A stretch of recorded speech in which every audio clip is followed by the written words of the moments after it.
I want to talk to you today about a sort of a subject that's really close to my heart, and this is the notion of digital disruption. Because make no mistake, every single one of you in this room is either being disrupted or will be disrupted. And the next 30 minutes, I want to give you some sound bites and some phrases that you can go and have a look at to see how these may impact your firms and also your clients.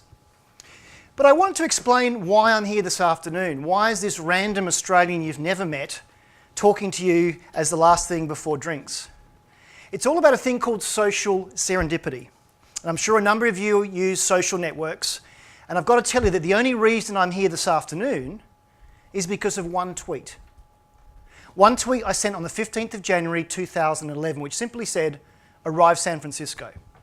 Now, I have a global job at IBM. I travel a lot, and this particular trip, I was flying from Seattle down to San Francisco and wanted to see who was around. What happened next was amazing. Another Australian who I'd never met saw my tweet, said, "Let's catch up."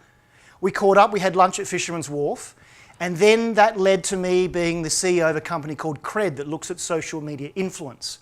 I did that job for 2 years, and then 18 months into that, IBM came knocking and said, "Would you like to come across and help us with our social journey?" So I can honestly say that one tweet got me a job at IBM. So those skeptics out there that say that social is not important, it's all about being out there and being very, very visible. And if we're going to talk about AI this afternoon, I want to give you a very quick history lesson on the whole history of computing, because we've seen a real evolution to get to where we are today. So we started with the tabulating era. This is when we had things like punch cards. This is a very old, probably from the early 20s, tabulating machine that did things like census. So when you're looking at filling in your census form, way back then it was actually done with a tabulating machine. And we have to instruct machines on what to do, and we do things like punch cards. And years ago at school, I remember filling out the punch cards, and I'd then get the Snoopy calendar and things like that.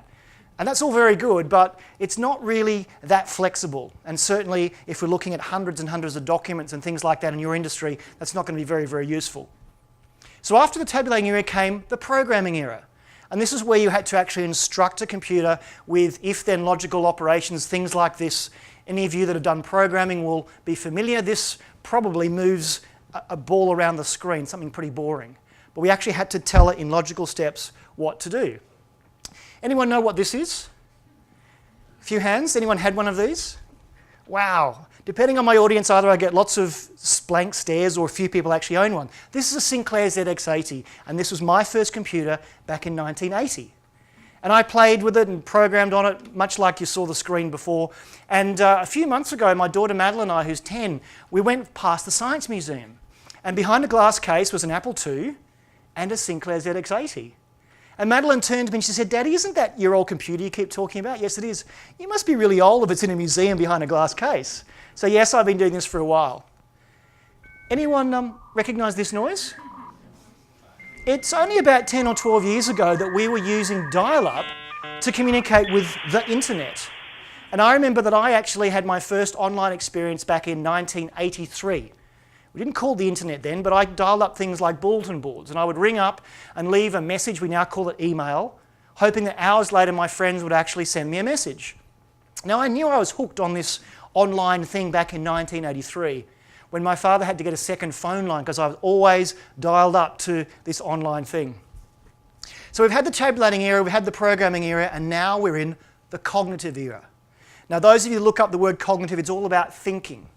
So you saw before that we had to instruct computers what to do.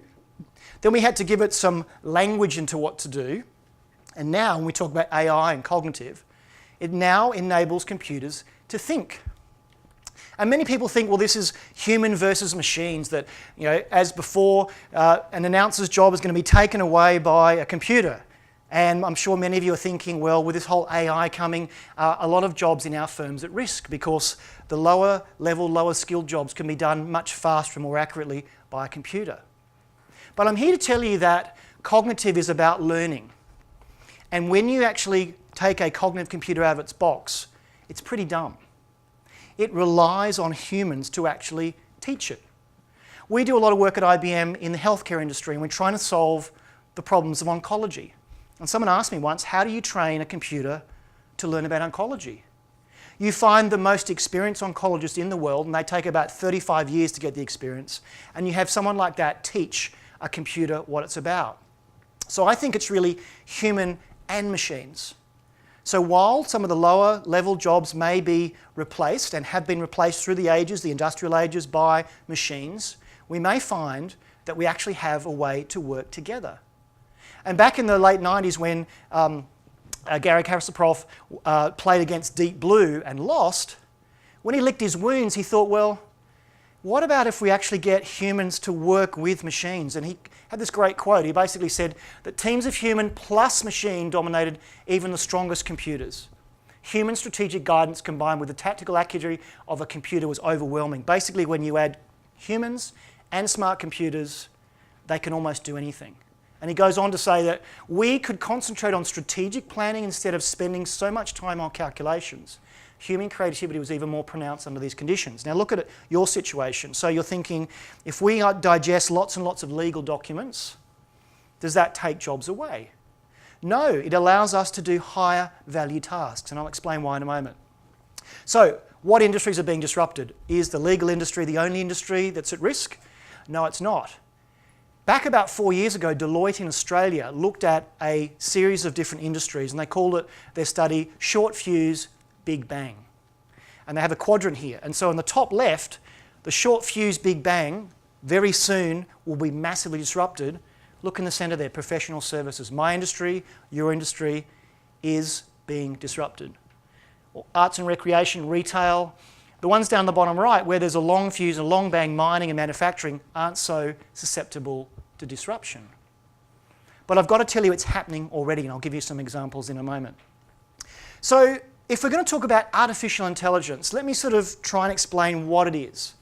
So all of you that have iPhones will have probably used Siri. Now, Siri is a generalist.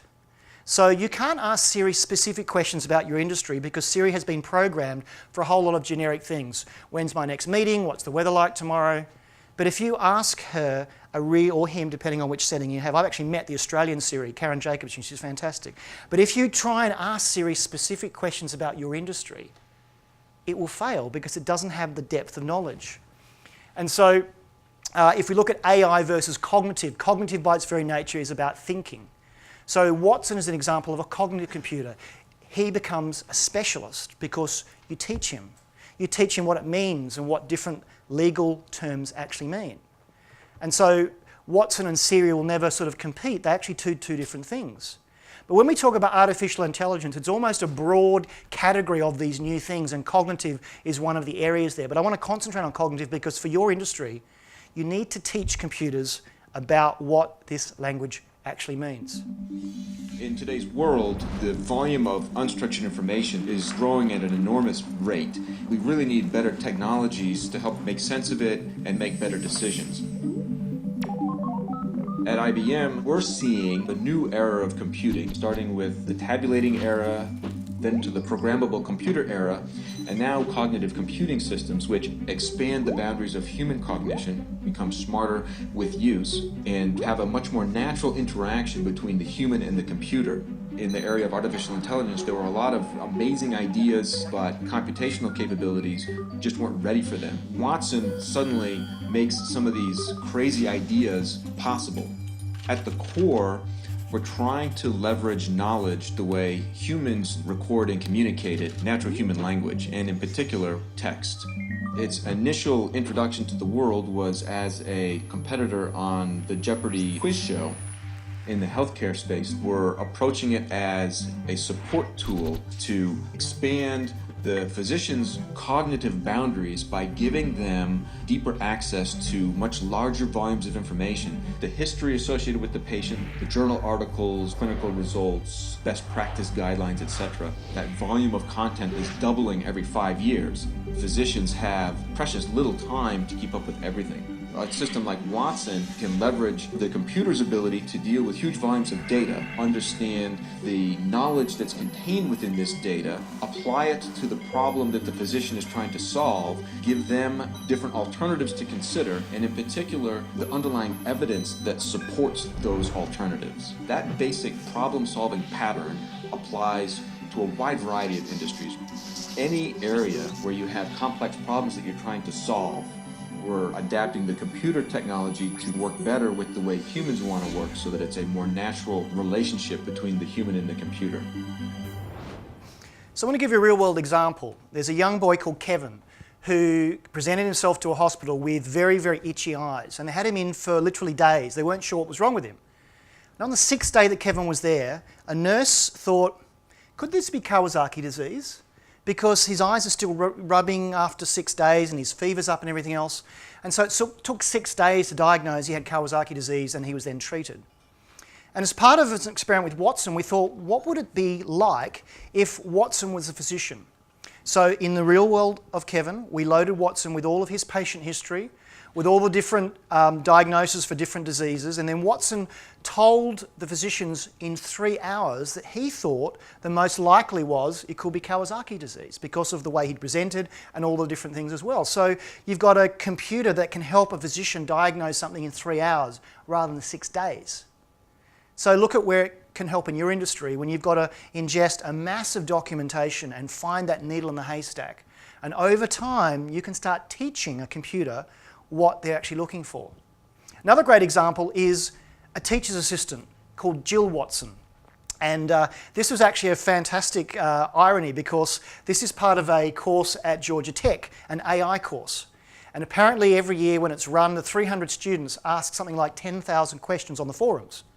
And so the teacher thought, well, with my 8 teaching assistants, let's have a 9th and call her Jill Watson. And so what they started doing was, for the previous 4 years, they added all the different questions that students would ask into the system. Now there's a volume of questions, but the questions started to become quite similar. And so Watson could see the patterns, and they tinkered with it, they had to fine tune it a bit, and then they worked out that Jill could actually answer questions within 97% accuracy. So they then said, well, when she does a 97% accurate response, we'll actually provide that as if it was one of the teaching assistants.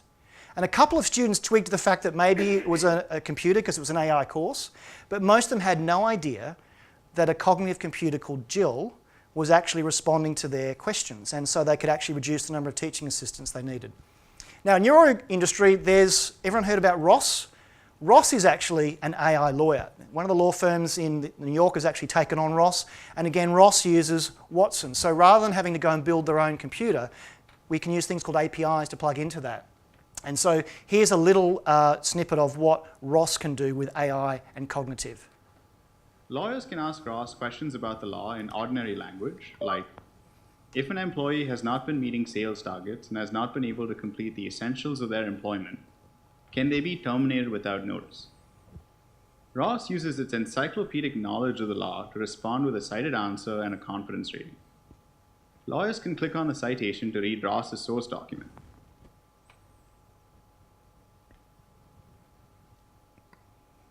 If the response is accurate, they can press thumbs up to save it to their case. If not, they can press thumbs down for another response. Ross learns from lawyers' feedback and gets smarter over time. Ross also suggests topical readings that come from legislation, case law, and legal publications. The preview and tags show lawyers at a glance why the documents are relevant. Ross works even when lawyers are not. Ross monitors the law to notify lawyers of new knowledge or information that may change the course of their case. So 2 things there that really stick out for me. One is that you can teach it. So you see the right answer, and as a practitioner, you can go, well, that is the right way, that citation, that precedent is actually the right one, and so I'm going to teach it. The second thing is, it keeps learning. It actually pulls in feeds, latest legislation. So think of your own firms, what you have to do to stay on top of that today. You have to have people scanning through documents. You have to have people looking at the new legislation and updating things.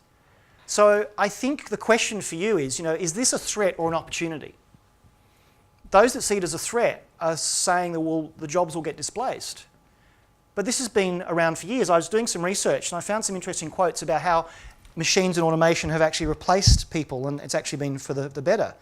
Apparently ATMs in the US initially reduced the number of bank tellers from 20 per branch in 1988 to just 13 in 2004. But the reduced cost of running the branch meant that urban bank branches rose by 43%. ATMs changed the way bank employees' work mix, and they actually did high-value tasks. The number of legal clerks in America increased by 1.1% a year between 2000 and 2013 as automation lowered the cost of bringing legal cases to court. So there is a case that automation and industrialization throughout the ages has actually helped make us smarter. So I'd like you to see this as an opportunity. But I need you to go further. I'm going to throw around some words. I'm going to talk about blockchain in a minute. And if any of these words don't make any sense to you, I encourage you to go and learn the language. I was talking to a lawyer before outside, and he said he works in the bid team. And now he's seeing in bids, clients are asking for these terminology. They're asking about your AI capability, asking about things about cognitive, and also about blockchain and smart contracts. So it's important you actually know the language so you can appear more intelligent. So that brings me to blockchain. Who here has heard of blockchain?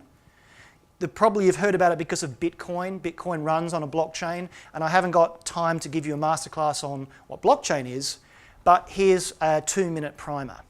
Blockchain is peer-to-peer software technology that protects the integrity of a digital piece of information. It was invented to create the alternative currency Bitcoin, but may be used for other cryptocurrencies, online signature services, voting systems, and many other applications. In this video, we explain how it works and what makes it special. Everyone uses paper money. When you get a $10 bill, you trust that it's not fake. If instead someone sent you an email saying, "Here's $10, you probably wouldn't trust it. But when we transfer money, use an ATM, or pay with a deposit card, that's pretty much exactly what we do. We're sending money and a digital message. To make sure no one's cheating or sending money they don't have, these messages go through a few trusted banks that keep a record of everything. They know how much money everyone has and deduct it properly for every transaction. But this becomes expensive when there's 1 million transactions around the world every minute. The Economist estimates that banks charged us more than $1.7 trillion to process these payments in 2014. That's about 2% of the entire world economy. With blockchain, we can save a lot of this cost because it lets us send money just like sending an email. Instead of sending a lot of payment information through a few servers, blockchain uses thousands of personal computers on the internet. All transactions are copied and cross-checked between every computer in a system-wide accounting book called the ledger, which becomes very safe at scale.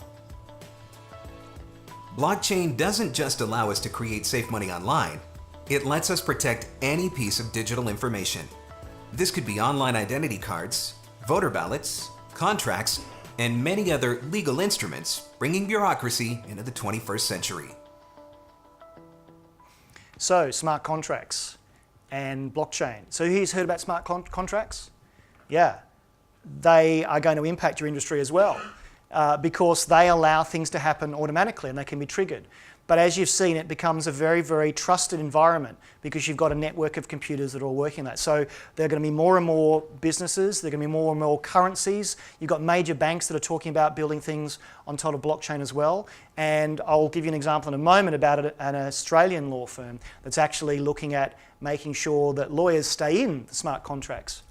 But what is a smart contract? I found another quick animation that actually explains how smart contracts work.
So that's alarming because you can now deal directly with the end users. But again, I think it's an opportunity. But why I'm, I suppose, scaring you a bit is that you need to be aware of these because they're coming. And so there's been a lot of discussion in the Australian meeting when I was down there about how lawyers can inject themselves into these smart contracts and not be disintermediated. And there's a lawyer firm called King, Wood & Mallisons who've said, okay, we're going to work out how we can have digital and analog. And in fact, what I'm seeing here, I found on a GitHub, which is actually a storage for open source software, their whole methodology. So what does that say to me? I'd probably go to this firm because they get the new technology. They've actually bothered to open source what they've done, and they're trying to solve a problem where there could be disintermediation. So I think that's how I'd like to look at firms like yourselves in addressing this head on. But disruption is happening everywhere. Let me give you a couple of quick examples. Who here uses WhatsApp? Most people. Any idea how many WhatsApps are sent a day? Throw out a number. 1 trillion? Not that many just yet. At the moment, they're about 64 billion every day. Let's contrast that with how many SMS messages are sent between every single network around the world. Anyone want to guess? Adding them all up? 20 billion. So you've got one network, one app that is almost or more than 3 times what mobile operators are doing. That is massively disrupting the telco industry. And we've got, we don't want you to become the next Blockbuster. We want you to stay ahead of the curve. But even the well-known disruptors have not had it so easy. So who is the world's largest taxi company with no vehicles? It's of course Uber. But Uber started as a limo service, and they had to disrupt themselves to become successful as they are today. The world's largest accommodation provider has no real estate. That of course is Airbnb. Do you know why they're called Airbnb? Because their original business model was around air mattresses. And initially, I've heard this firsthand from an Airbnb person, their market sizing was how many blow-up mattresses are there in America? And they again had to pivot to become the Airbnb of today. And finally, the world's largest media provider owns no movie theatres. That of course is Netflix. Interesting fact, House of Cards cost $100 million to produce. Netflix knew they're on a sure thing. They had to get 565,000 new subscribers to break even. They got 17 million because they knew from analytics what people were watching, what people liked, and they had to disrupt themselves again. They were a DVD mailer, and they worked out with this streaming they could actually get messages out there. But disruption is actually front page news, and this delighted me in my role because a few weeks ago, the Prime Minister of Singapore, Mr. Lee, actually in his annual address said he spent about 15 minutes talking about disruption. And when the Prime Minister of a world-leading company like Singapore is saying we're being disrupted, we should all take notice. So what can you do differently? As I've said, you need to learn the language. You need to understand what is AI, what is cognitive, what is blockchain, what does it mean, so that when someone actually says we want you to put this in a bid, you actually are ahead of the game. And what can you do to prepare now? Start educating yourself. Start hiring people that actually understand these sorts of concepts because they won't go away. So I think you should disrupt before you're disrupted. Thank you very much.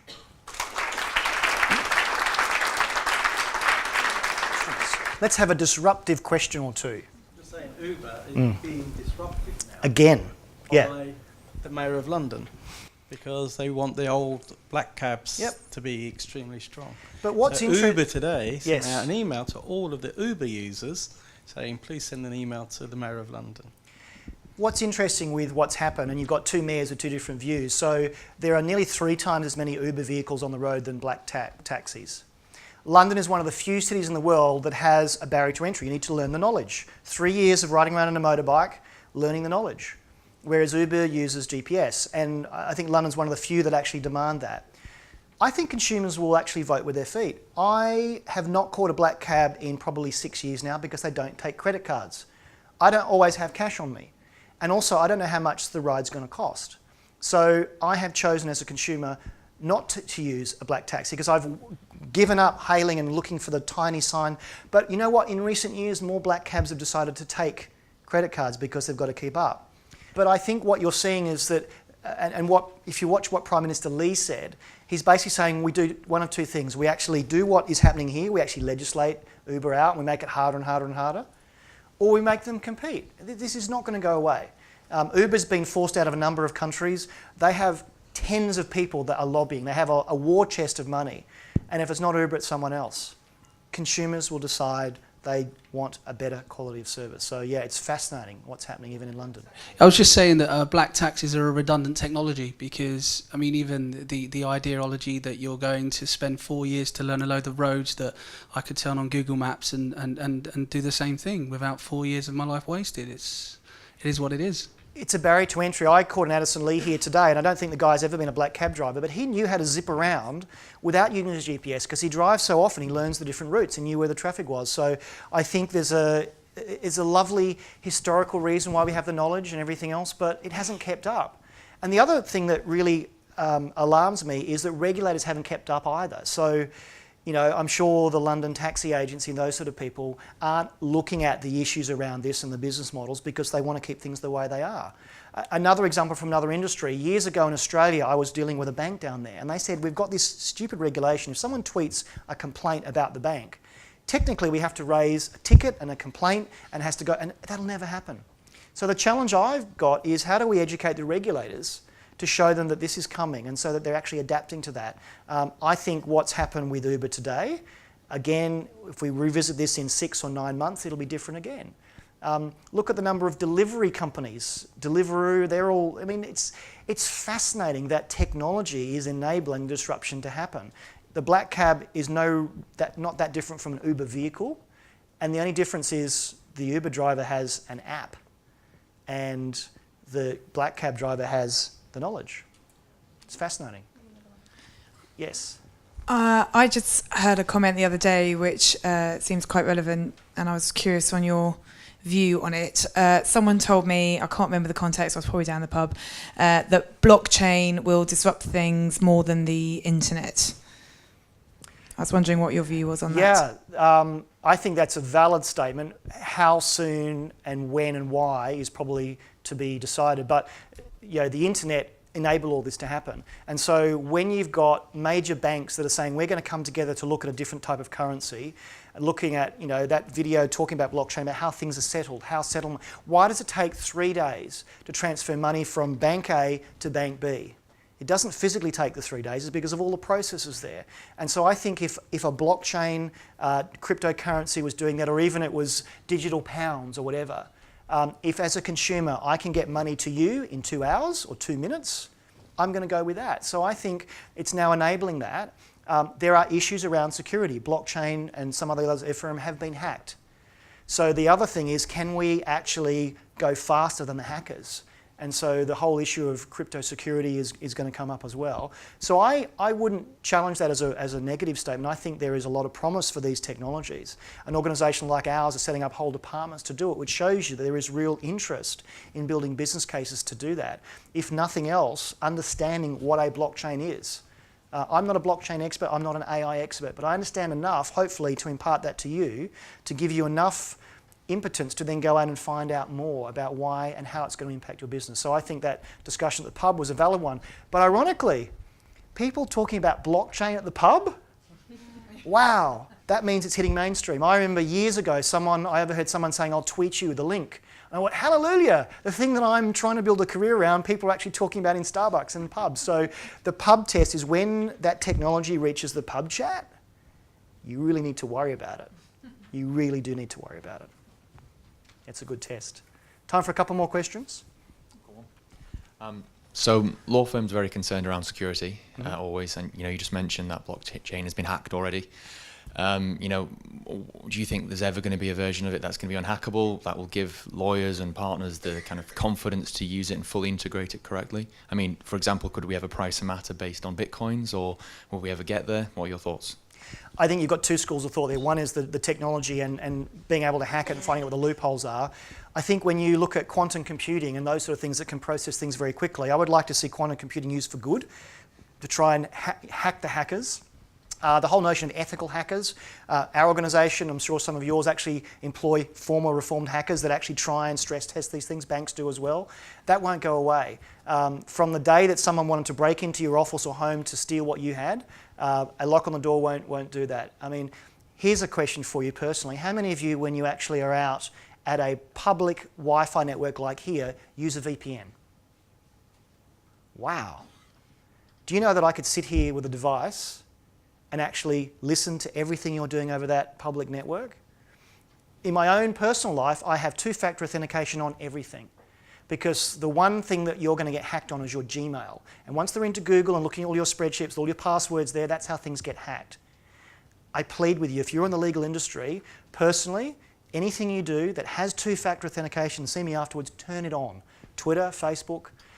I will get hacked one day, but I'm probably the least likely to get hacked because everything is locked down with two-factor, just as I use my bank encryption as well. So here are some practical things that you can do to make sure you're not the source of the hack. Are there any jobs in professional services, especially legal, that are truly safe from this? What a great question. No. Because when I say safe, I'm not talking about being replaced. Look at a partner in a law firm.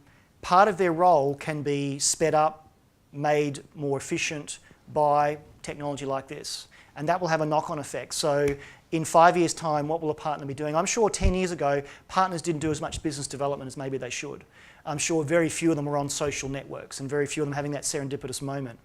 But if I'm out there as a very educated, technically savvy consumer or buyer, and like that Australian example, I've actually got companies that are saying, hey, we get this space. I think the traditional businesses will be disrupted because they can't keep up. And so in that case, yes, they will be at risk if you're thinking the old way. Here's a final thought to leave you with. 15 years ago, I had clients saying, should we be on the internet? We kind of know how the story ends. Thanks very much.